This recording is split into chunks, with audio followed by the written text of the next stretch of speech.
Columbus Police tonight looking for the person who robbed a Wells Fargo bank. We received calls about a heavy police presence at the bank on Milgen Road around 5:15 this evening. No word yet on exactly what happened, if there are any injuries or arrests yet. We reached out to Columbus Police for more information and we'll keep you updated. Now the FBI is searching for a car that may be connected to a bank robbery this afternoon in suburban Westchester. That robbery happened at the Wells Fargo on 31st Street near Wolf Road. Investigators say minor injuries occurred and 2 people were taken into custody, but the FBI is still looking for this Mazda sedan. Take a look. They believe the driver has information important in this incident. The accused bank robber is behind bars tonight. We brought you this story last night on our 5 o'clock news.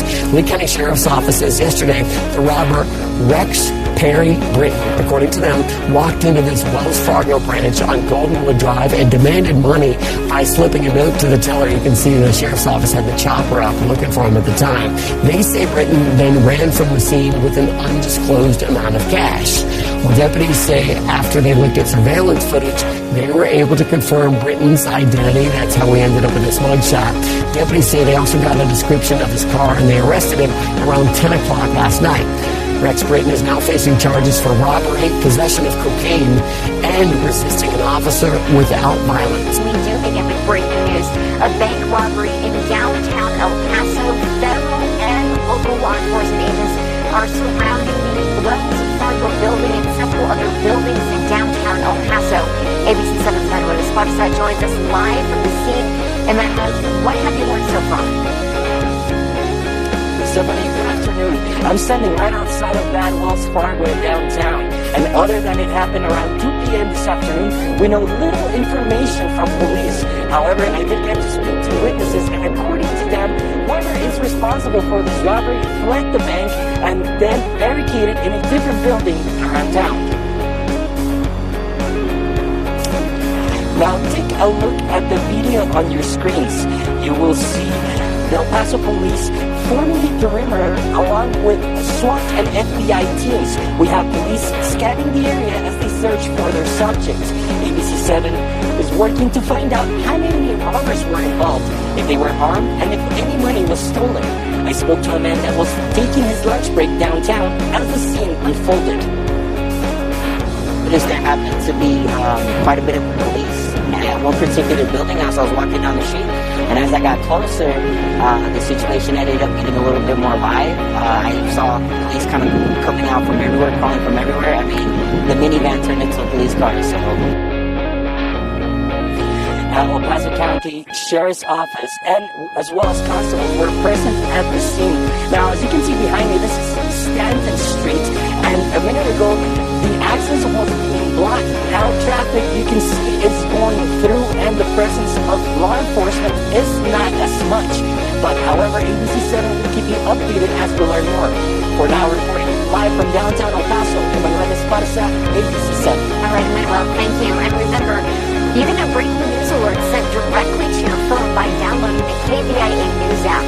You can get it today from the App Store or Google Play. Steve, Lord, while we have a timeline of these incidents, we are still awaiting surveillance pictures or video that could be key to this investigation. 4 different scenes spanning less than an hour and a half. First in Morrisville at 11:48 this morning, officers responding to a First Horizon bank on Chapel Hill Road. A city spokesperson described the suspect as a white man wearing dark clothing and red hat, making off with an undetermined amount of money. Then at 12:25, Raleigh police responding to a robbery in Wells Fargo on Clark Avenue, right next to the Village District. Less than 20 minutes later at 12:43, another robbery call, this time at a Wells Fargo on Fairview Road. Finally, at 1:10, a 4th report, this one at a Wells Fargo at Colonnade Way in Cary. Police there tried to stop the vehicle, but weren't able to do so.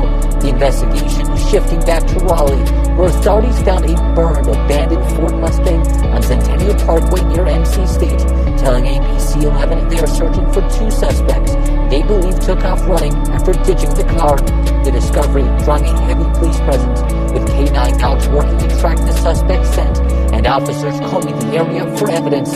RPD telling NC State Police that the suspects were heading towards Centennial campus from a traffic stop in the Mission Valley parking lot leading to the university to share this alert, noting an increased law enforcement present in the area, including safety tips, urging people to walk in groups, especially at night. Now, we were out near NC State along Hillsborough Street. Plenty of students taking advantage of this nice weather, heading out to restaurants, but no real sense of concern, though for the most part, students taking that advice, walking in groups, walking with friends. We were happy to share no reports of any injuries from these incidents, no reports of a weapon being shown.